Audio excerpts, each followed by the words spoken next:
Gadis itu tidak tinggal diam. Kakinya mengambil ancang-ancang sebelum pada akhirnya ia melayangkan tendangan cukup keras ke arah privasi orang itu.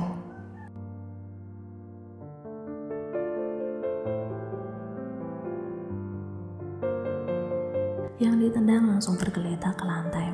Walaupun seorang wanita, namun kemampuan tendang-menendang tidak perlu diragukan lagi. Tapi tunggu dulu, sepertinya YN kenal suara itu. Cepat-cepat ia membalikkan badan.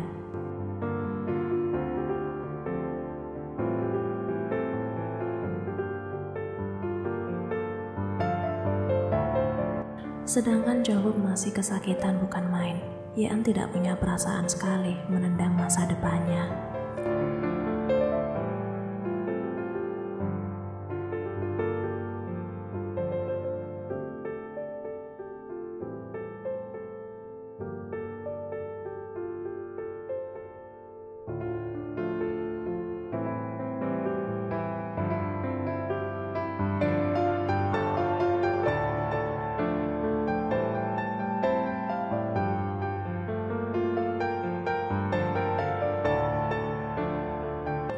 Ya Tuhan, Jongkook jadi menyesal sendiri karena telah mengomel. Lihatlah, kenapa sih YN itu memiliki wajah yang sangat berpotensi tidak bisa dimarahi?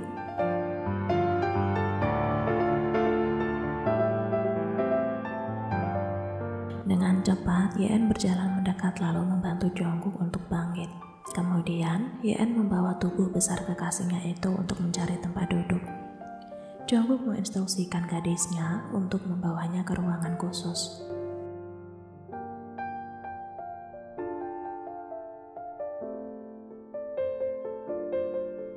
YN membawa kekasihnya itu memasuki kamar VIP yang menjadi salah satu fasilitas utama dari bus ini.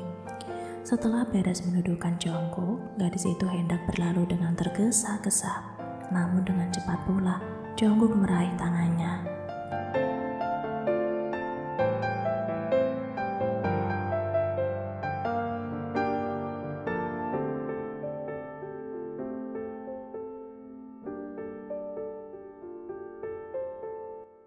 YN sangat tahu jika ia tidak mungkin semudah itu untuk lepas dari genggaman profesornya. Bahkan, keberadaan profesornya sekarang di bus ini sangat dipertanyakan. Untuk apa? Dalam rangka apa? Karena apa?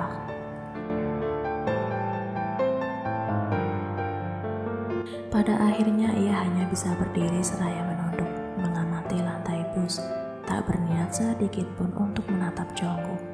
Ucapan Taehyung beberapa hari yang lalu total ampuh menjadi pemicu utamanya.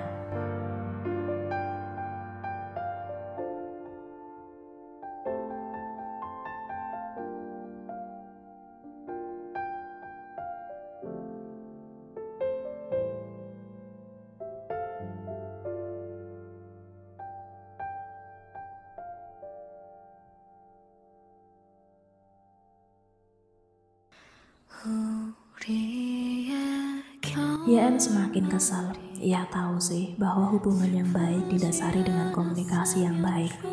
Tapi tidak mungkin jika YN jujur tentang alasannya. Tidak mungkin ia jujur karena kesal saat Jongkook telah memintanya kabur dari Tuan John tempo hari. Kesal karena tidak diperkenalkan kepada Tuan John. YN sangat meragukan ketulusan John Jongkook sekarang.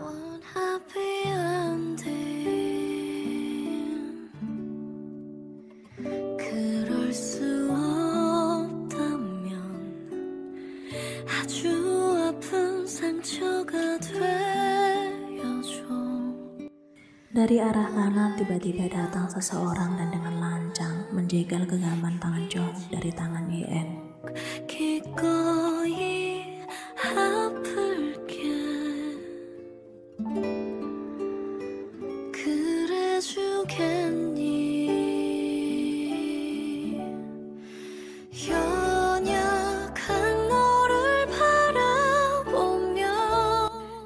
tidak bisa lagi menjawab karena sepenuhnya perkataan Sehun merupakan kebenaran mutlak. Hanya bisa menyaksikan bagaimana dosen sialan itu menggandeng tangan kekasihnya, lalu meninggalkan ia seorang diri.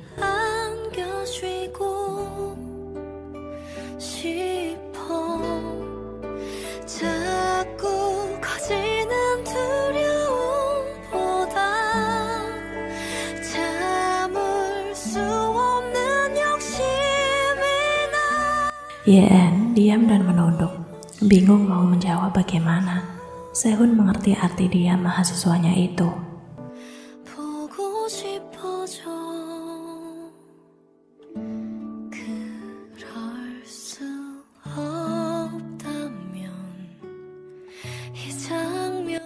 Gadis itu mengangguk lalu mengambil posisi senyaman mungkin untuk melanjutkan istirahatnya. Sedangkan Sehun tetap seperti semula, duduk di sebelah Yeon. Di satu sisi, sejak tadi ada satu pasang mata yang selalu memperhatikan mereka dengan tatapan tak suka. Dia Airin. Airin mengepalkan tangan erat-erat sekarang. Emosinya sedang ditahan mati-matian. Melihat bagaimana Prof. Sehun begitu perhatian pada Yeon, membuatnya panas bukan main, cemburu setengah mati.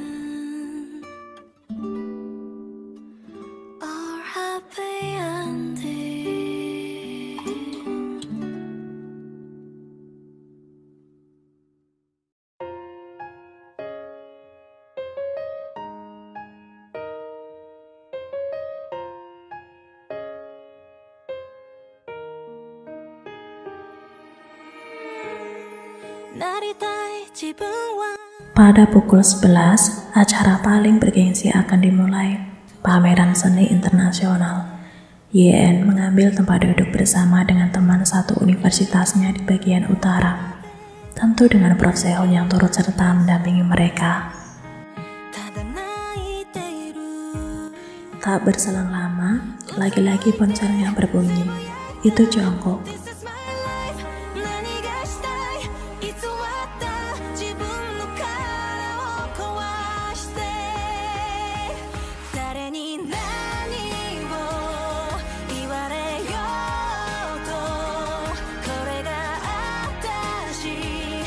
Di depan, Jungkook sama sekali tidak diizinkan masuk. Peraturannya benar-benar di luar dugaan. Jungkook telah mengeluarkan banyak cek untuk sogokan, namun tak mereka hiraukan.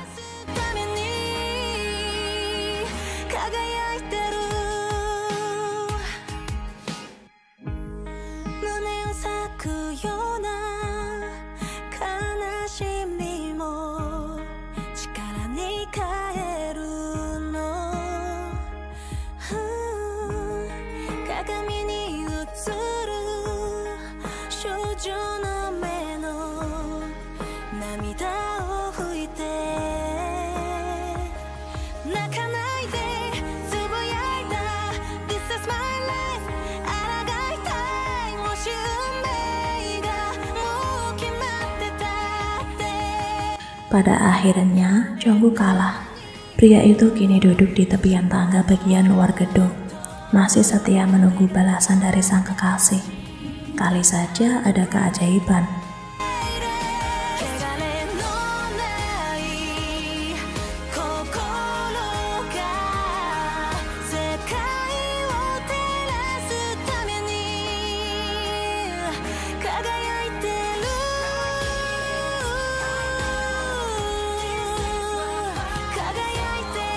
Ia mengacak rambutnya kasar, frustasi. Cara apa lagi yang harus dilakukan agar Yeon-nya mau berbicara? Sempat terlintas ingin menyerah. Tapi bukankah itu terlalu payah? Ia sangat mencintai Yeon. Akibatnya Jungkook semakin tersiksa dengan keadaan ini.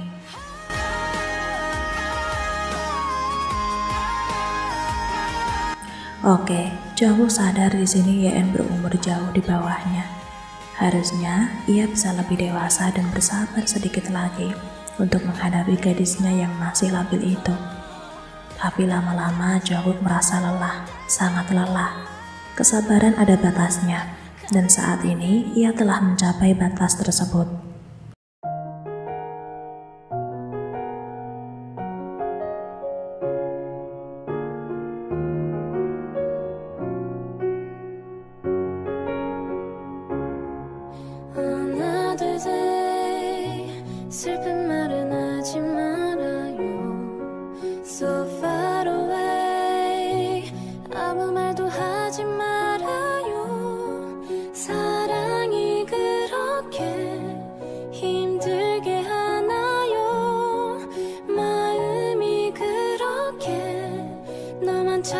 Mendapat chat begitu, Yeon langsung berlari keluar mencari keberadaan Jungkook.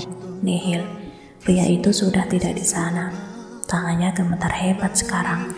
Bukan putus yang Yeon inginkan, tapi ia ingin Jungkooknya peka tentang apa yang ia rasakan.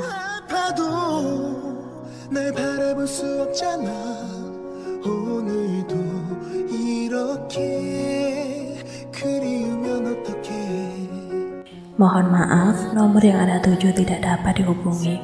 Begitulah bunyinya. Bahkan saat Yeon membalas pesan tersebut hanya centang 1.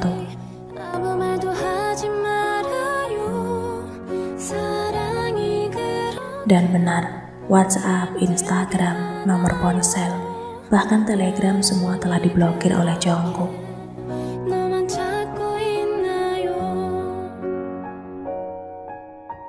Perempuan itu meremat ujung roknya seraya duduk lemas di lantai toilet dari gedung tersebut. Pikiran negatif mulai menyapa satu persatu. Kenapa? Profnya semudah itu mengatakan putus. Apakah benar apa yang dikatakan Taehyung tempo hari jika Jungkook hanya mencintai tubuhnya? Sehingga ketika Jungkook tidak bisa menyentuhnya lagi, maka akan langsung diputus begitu saja.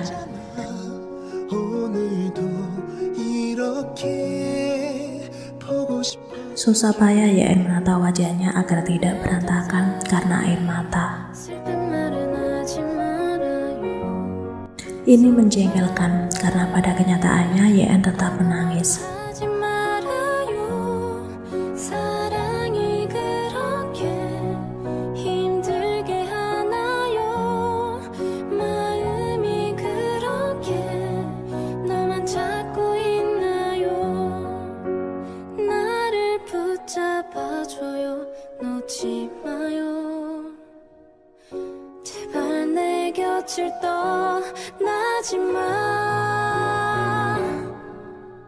Max mengintip santuan dari kaca mobil. Tuannya tengah diam seraya menutup mulut dan hanya menikmati pemandangan kota. Terselip air muka lelah dan menyerah. Untuk kali ini Max berada di pihak Jungkook karena ia sendiri yang menjadi saksi bagaimana tuannya susah payah mati-matian untuk mengejar Yeon beberapa hari terakhir. Namun, usahanya satu pun tidak ada yang dihargai.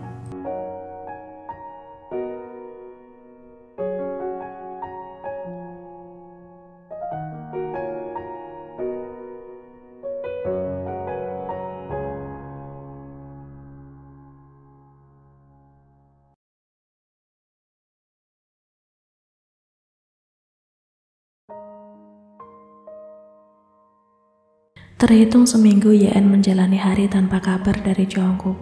Pria itu sungguh-sungguh membuktikan ucapannya, yaitu menjauh dari Yeon. Yeon total kehilangan fokus. Biasanya, ia akan menjadi paling aktif di kelas, tapi beda dengan sekarang. Diam dan diam. Yeon tidak bisa seperti ini terus-menerus. Ia harus melakukan sesuatu.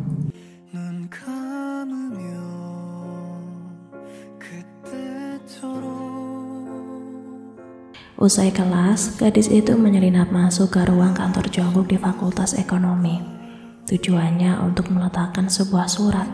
Tidak ada cara lain menyampaikan pesan karena seluruh media telah diblokir, kecuali surat.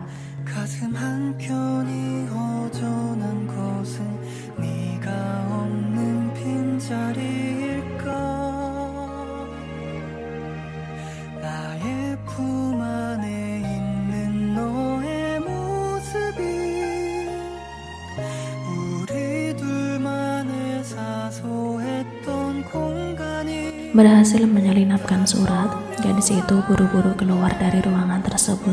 Jangan sampai ketahuan oleh dosen yang lain. Takut-takut dituduh maling.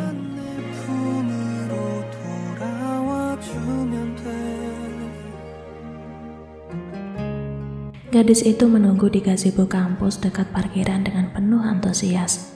Di tangannya terdapat sekotak makanan yang berisikan sushi, hasil masakannya sendiri. Biasanya Jungkook selalu suka dengan sushi buatannya. Bahkan pria itu pernah mengatakan bahwa sushi buatan YN menjadi makanan paling favorit.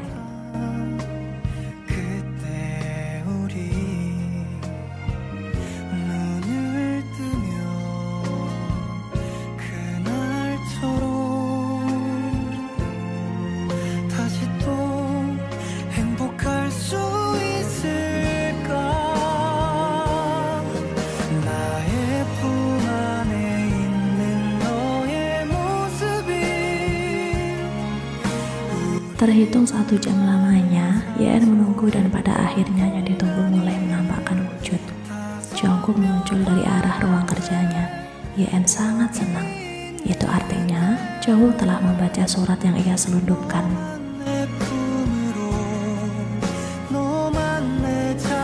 Namun tiba-tiba terdapat seorang wanita muncul dari arah belakang Jungkook. Itu Prof JN, merupakan dosen baru. Mereka berdua berjalan berdampingan, dan mengejutkannya, Jungkook tertawa lepas dengan dosen cantik itu.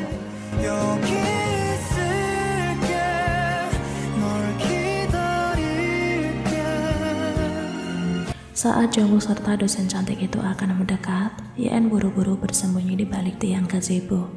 Tidak segera pergi, entah kenapa YN penasaran seperti apa percakapan mereka.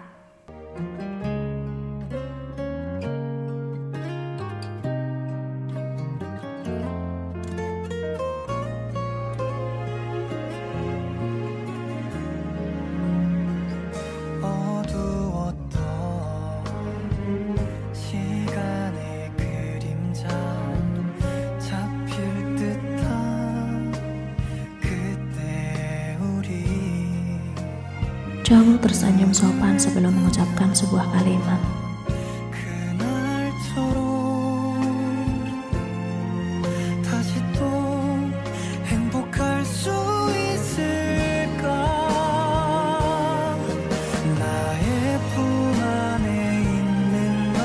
Empat jam lamanya YN telah duduk di halte bus.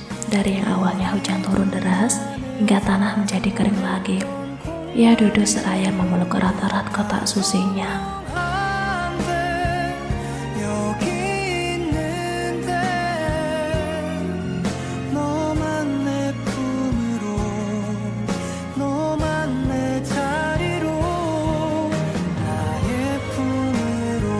Ia mengusap air matanya lagi. Padahal sudah menangis beberapa jam, tapi nyatanya Tuhan sangat kaya untuk menciptakan air mata.